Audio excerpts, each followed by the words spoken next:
Hey, sup? Anyways, 5 games on Sunday for all you fine people on the internet. Uh, 2 early games, 3 later-ish games. Well, there's 3 games that are technically matinee, so look for multiple review videos again on Sunday. Starting at 1 p.m. Eastern, 10 a.m. Pacific, we have the Minnesota Wild and the Detroit Red Wings. First of 2 meetings. They'll meet again in Minnesota on December 27th. These are two teams having very different experiences so far this year. Minnesota 5-9-4, very rough go of it. They're 2-6-2 in their last 10. I have been saying they need to get things going for a while, and we're still there. Eriksson Ek, 9 goals, 7 assists, 16 points. He's been good. So Zuccarello, 5 goals, 15 assists, 20 points. It's been the goals against and the from whether it's defense, whether it's goaltending, however you want to look at it, there's been problems with Minnesota. On the Detroit side, they're 10-6-3 overall. They're 5-3-2 in their last 10. Dylan Larkin, 7 goals, 12 assists, 19 points for him. And DeBrincat, 12 goals, 8 assists, 20 points for Alex DeBrincat. Those are your main guys for Detroit, although there's some good depth scoring there as well. 2 o'clock Eastern, 11 a.m. Pacific. So an hour later, St. Louis and Chicago. I'm wearing the Blues. It might seem like the obvious pick, but honestly, most of these games feature a team that's going to have a heavy favorite. I expect most of the picks in the comment section below to be very, very similar to one another. So this is the first of 4 meetings between St. Louis and Chicago. They'll meet again December 9th, December 23rd, and April the 10th. For St. Louis, they're 10-8-1 overall. They're 6-4 in their last 10. Thomas, 8 goals, 12 assists, 20 points. Neighbors, 5 goals with an assist for 6 points. He's been scoring lately, and they have to bounce back from an embarrassing loss against Nashville.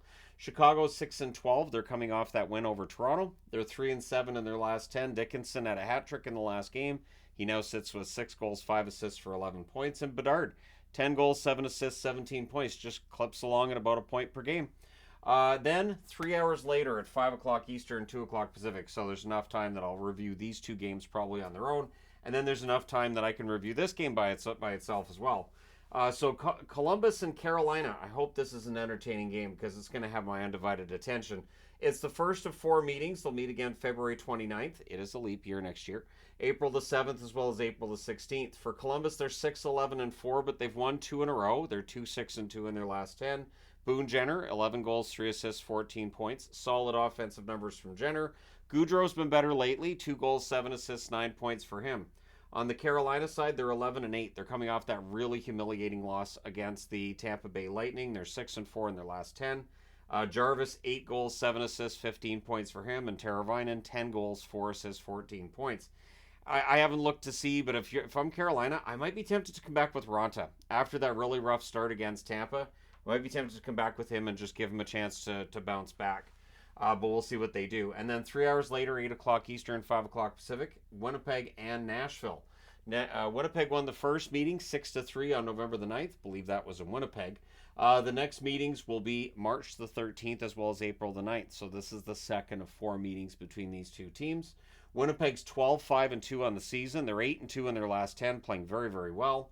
Scheifele, 7 goals, 15 assists, 22 points, a big part of it. And Perfetti, 6 goals, 10 assists, 16 points. Finally, Perfetti putting up roughly a point per game, and it's nice to see that for him. On the Nashville side, they're 9-10 overall. They're 5-5 in their last 10, but they've won 4 in a row. So Winnipeg has to be careful with Nashville. Nashville coming off that huge win over St. Louis. They've had some momentum. We'll see how things go against Winnipeg. Forsberg's been fantastic. 11 goals, 13 assists, 24 points for him. And O'Reilly looks the best he's looked in a while, too. 10 goals, 8 assists for him for 18 points. So that should be a really fun one. I'm thinking that'll probably be the best game tomorrow. And then at 9 Eastern, 6 Pacific, Anaheim in against the Oilers. The Oilers coming off of a win over Washington to close out what was a rough road trip for them. But now they got Anaheim at home. They got to jump on them. So this is the first of 4 meetings. They'll meet again December the 31st, February 9th, as well as March the 30th. So for Anaheim, they're 9-11, but they're 3-7 in their last 10. So after a 6-4 start, it's kind of gone off the rails. McTavish, 10 goals, 11 assists, 21 points. He's been very good throughout. So is Vetrano, 13 goals, 7 assists, 20 points for him. On the Edmonton side, they are 6-12-1 overall. They're 4-6 in their last 10. McDavid, 6 goals, 14 assists, 20 points. Seems to be back to being Connor McDavid. as well as Draisaitl back to being Draisaitl, 8 goals, 18 assists, 26 points. It's bad news for the rest of the league if those guys really do get it going and if they can pull the Oilers back into the hunt for a playoff spot. So, let me know your winners in the comment section below as always. Don't forget to hit like and subscribe if you're browsing your way through. You just happened upon this video. Thank you guys so much for watching, for all your support. I will talk to you again soon.